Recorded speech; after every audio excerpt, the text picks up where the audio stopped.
Yo quisiera agradecerle al doctor Pablo Nava, rector de la Universidad de los Andes, y al doctor José Ignacio Zapata, director del Instituto de Ortopedia Roosevelt, y en general a los demás organizadores. Un comentario que me parece pertinente a propósito de este momento que se está viviendo en el país.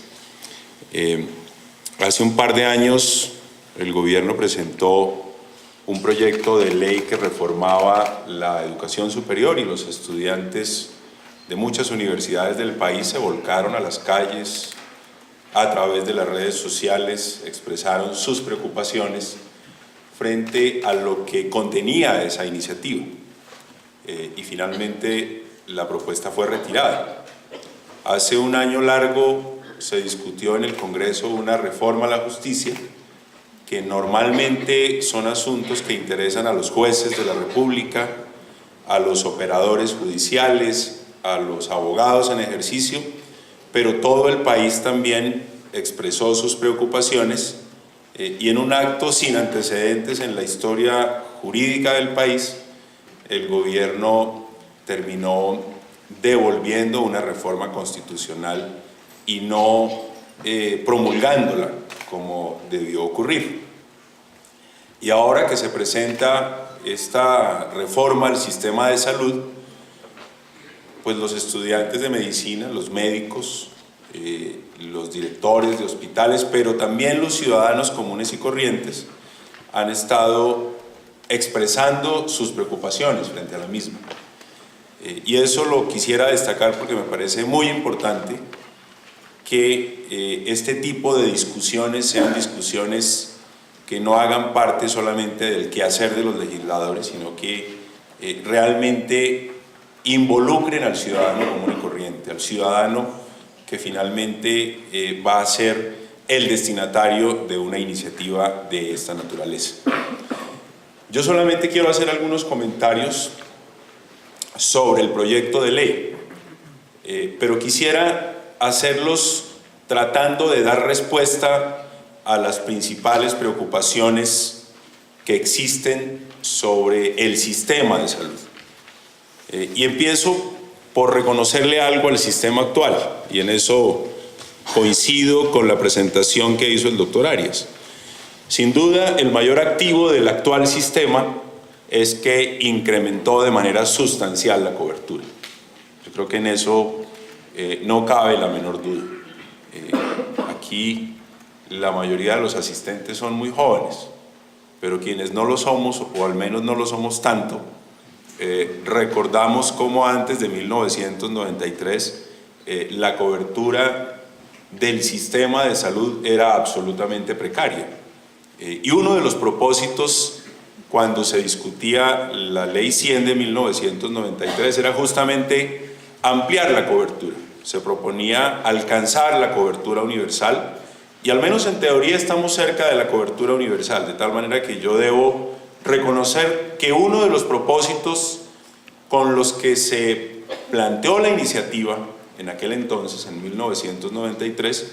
pues prácticamente se ha cumplido. Tenemos una cobertura cercana a la universalidad y eso hay que reconocérselo al sistema. Pero luego de ese reconocimiento, ¿cuáles son las principales preocupaciones que tienen hoy los ciudadanos después de 20 años de vigencia de este sistema, de casi 20 años? Es decir, tenemos ya 2 décadas en las que este sistema ha venido operando y hay, desde luego, muchísimas preocupaciones. Y yo quisiera enumerar algunas para dar respuesta a las mismas a la luz del proyecto de ley que fue aprobado en el Senado y que ahora discutiremos en la Cámara de Representantes. La primera de ellas, y yo esto lo recuerdo perfectamente, cuando se discutía lo que es hoy la Ley 100, se decía que dado que en aquella época la economía colombiana venía creciendo a una tasa muy importante, pues cada vez más colombianos aportarían al sistema y menos colombianos requerirían ser atendidos a través del subsidio a la demanda, que fue una de las grandes innovaciones también del sistema. Y la verdad es que eso que teóricamente se pensó en aquel entonces no ocurrió. Por un lado, y el doctor Arias lo mencionaba, la crisis de finales de los 90, la crisis financiera, y además creo que coincidió esa disminución del valor de la unidad de pago por capitación con la época de la crisis financiera de los 90. Pero además, el conflicto armado en Colombia, en lugar de disminuir, se incrementó. El número de colombianos desplazados por la violencia se incrementó también, a la par que se incrementó el conflicto armado, y luego lo que se esperaba, que un mayor número de colombianos fuesen aportantes al sistema y que un menor número de colombianos hiciesen parte del subsidio a la demanda por parte del gobierno nacional, pues en la realidad no ocurrió como se esperaba. Luego hubo una enorme carga de recursos públicos para atender ese subsidio a la demanda y no hubo el incremento que se esperaba de colombianos aportantes al sistema. Por lo tanto, me parece que ahí existió un desbalance de la idea inicial con la cual se concibió el actual sistema de salud en Colombia. Una segunda preocupación, y es que desde ese entonces se suponía que la autorregulación del sistema se haría a través de las políticas de promoción de la salud y de prevención de la enfermedad. Desde ese entonces, la distribución de los recursos que se le entregaban a los aseguradores incluía un 10% de los mismos para atender esa política. Y también teóricamente, desde que se concibió el sistema, se decía que en la medida en que los aseguradores desarrollaran de manera eficaz las políticas de promoción de la salud y de prevención de la enfermedad, pues el propio sistema tendría menos enfermos que atender, o unos enfermos de menor gravedad. Por lo tanto, cada vez el sistema iba a ir generando una autorregulación por la vía de una efectiva política de promoción de la salud y de prevención de la enfermedad. Una tercera preocupación frente al sistema, la integración vertical. Yo aquí discrepo de la apreciación que hizo mi antecesor, y lo digo por lo siguiente. El sistema para los aseguradores lo que previó fue la obligación del gasto total en la prestación de los servicios, es decir, no hay, digamos, teóricamente no hay manera de que el asegurador obtenga rentabilidad por la vía de limitar los servicios, porque lo que se le reconoce, al menos a los administradores del régimen, a los aseguradores administradores del régimen subsidiado, es un valor de administración del aseguramiento del régimen subsidiario. Pero en la medida en que no habría rentabilidad por la vía de limitar los servicios, por lo que evidentemente sí podría haber rentabilidad, y de hecho ha ocurrido, de hecho ha habido rentabilidad, es por la vía de la integración vertical, es decir, el asegurador prestando directamente los servicios. Y obviamente con el agravante de las enormes dificultades que ha tenido que atravesar fundamentalmente la red pública de instituciones prestadoras de servicios de salud. Una quinta preocupación tiene que ver con la situación de los profesionales de la salud. Sin duda alguna, los profesionales de la salud, y yo creo que aquí, doctor Zapata, el término víctima si cabe, la situación de los profesionales de la salud es que quedaron a merced de este juego de oferta y demanda, de esta larga vuelta que tenían que dar los recursos. Y digo dar porque ya hoy es posible el giro directo desde el gobierno o desde las instituciones del gobierno hacia los prestadores del servicio, pero al dar esa larga vuelta por la intermediación financiera que hacían las entidades aseguradoras, o que teóricamente pueden seguir haciendo, pero que digamos esa excepción del giro directo se está convirtiendo en regla, pero esa larga vuelta, los problemas de la integración vertical los problemas de corrupción que también se generaron a partir de la intermediación financiera, que sin duda le otorgaron una posición dominante a los aseguradores, hizo que los profesionales de la salud quedaran a merced de todos estos fenómenos, de todo este esquema de oferta y demanda, de corrupción en algunos sectores, en algunos actores involucrados en el sistema de salud. Y claro, encuentra hoy profesionales de la salud con unos salarios absolutamente precarios y en otros casos con una morosidad que no resistiría ningún trabajador. Y una sexta preocupación también tiene que ver con el manejo de las empresas sociales del Estado, que fue el nombre que les otorgó el sistema de salud a lo que antes se conocía simple y llanamente como los hospitales. En primer lugar, pues este sistema mantuvo lo que venía de antes de 1993, y es que los gobernadores o los alcaldes o el gobierno nacional designaba a los gerentes de las empresas sociales del Estado, y dado que la Constitución de 1991 permitió la elección popular de alcaldes y gobernadores, pues estos quedaron también los hospitales a merced un poco del esquema politiquero que en muchas regiones del país ha prevalecido. Y una preocupación final que yo diría que es la más importante de todas, y es que si bien el sistema creció en cobertura, está muy cerca de llegar a la cobertura universal, pues todo diríamos, berenjenal de operación del sistema, con aseguradores, con intermediación financiera, con la posibilidad de integración vertical, lo que hizo fue dejar a los usuarios, que son finalmente los destinatarios de toda la política que se diseñó para satisfacer el derecho fundamental a la salud pública, los dejó a merced, digamos, de este enredo, de esta manera engorrosa en que funciona el sistema. Y si las entidades prestadoras, los profesionales de la salud, han tenido que padecer todo este sistema, pues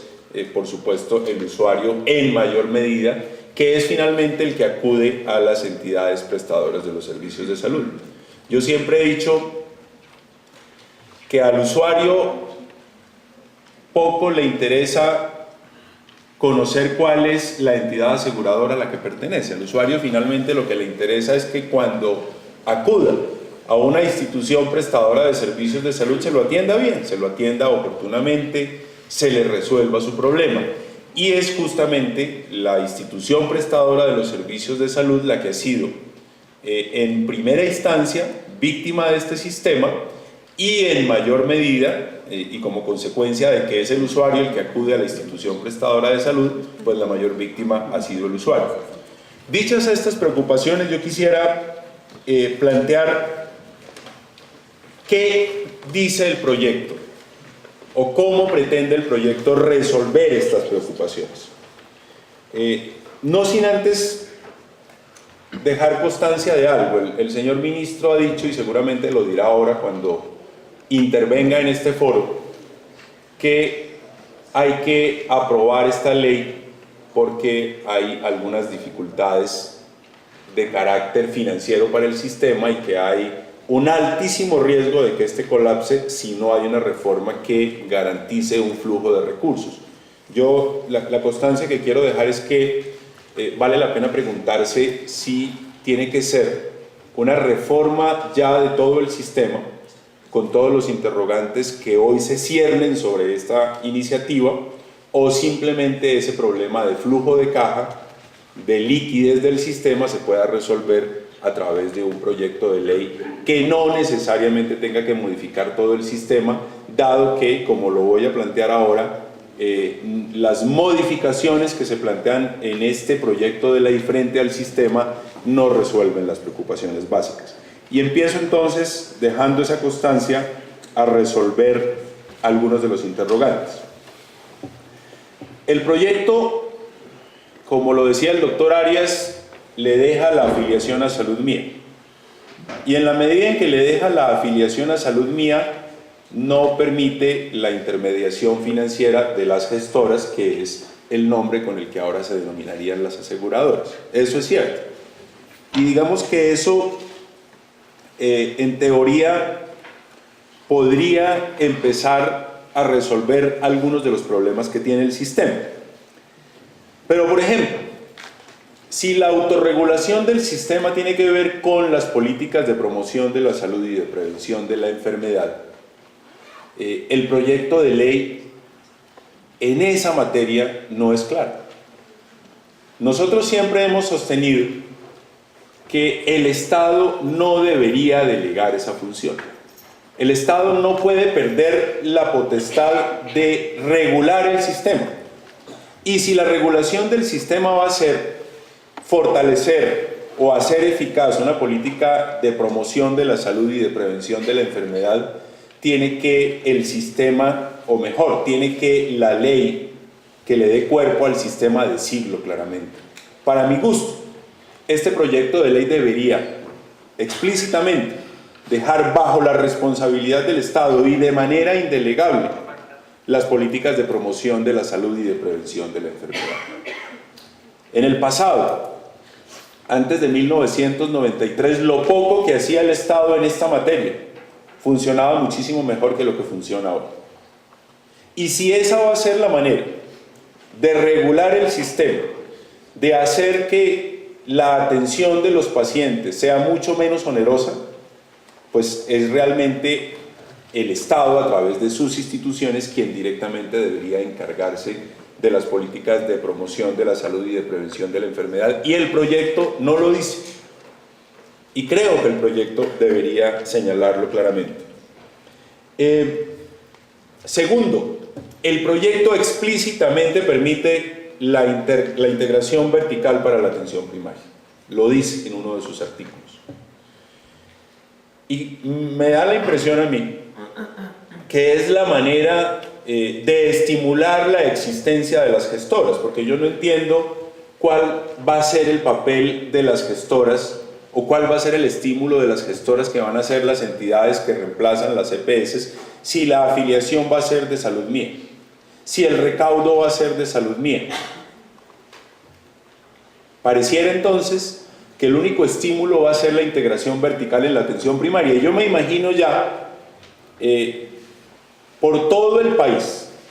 lleno de consultorios médicos de medicina general, a cargo de las propias gestoras, y los hospitales públicos